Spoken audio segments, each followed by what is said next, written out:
بسم اللہ الرحمن الرحیم۔ السلام علیکم ورحمۃ اللہ وبرکاتہ۔ کن حالتوں میں نماز توڑ دینا جائز ہے؟ کوئی ڈوب رہا ہو تو اس کو بچانے کے لیے نماز توڑ دینا جائز ہے۔ کسی کا آگ میں جل جانے کا اندیشہ ہو تو نماز توڑ دینا جائز ہے۔ کسی اندھے کا کنویں میں گر پڑنے کا اندیشہ ہو تو نماز توڑ دینا جائز ہے۔ ان تمام صورتوں میں نمازی پر واجب ہے کہ نماز توڑ کر ان لوگوں کو بچائے۔ اگر کوئی کسی کا قتل کر رہا ہو اور فریاد کر رہا ہو تو اس کو بچانے کی قدرت رکھتا ہو تو اس پر واجب ہے کہ نماز توڑ کر اس کی مدد کے لیے دوڑ پڑے۔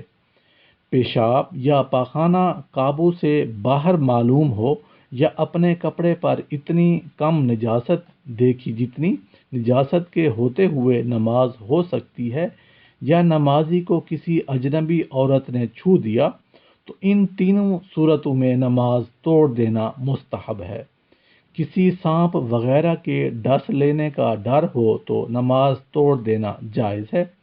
اپنے یا کسی اور کے پیسوں کے چوری یا نقصان کا ڈر ہو تو نماز توڑ دینا جائز ہے۔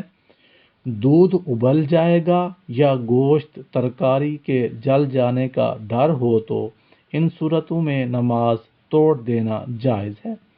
نماز پڑھ رہے ہوں، ریل گاڑی چھوٹ گئی اور سامان ریل گاڑی میں ہے، یا ریل گاڑی چھوٹ جانے سے نقصان ہو جائے گا تو نماز توڑ کر ریل گاڑی پر سوار ہو جانا جائز ہے۔ نماز نفل میں ہوں اور ماں باپ پکاریں اور ان کو اس کی نماز کے بارے میں معلوم نہ ہو تو نماز توڑ دی جائے اور جواب دیں، اور بعد میں اس نماز کو قضا پڑھ لینا چاہیے۔ اللہ پاک عمل کرنے کی توفیق عطا فرمائے۔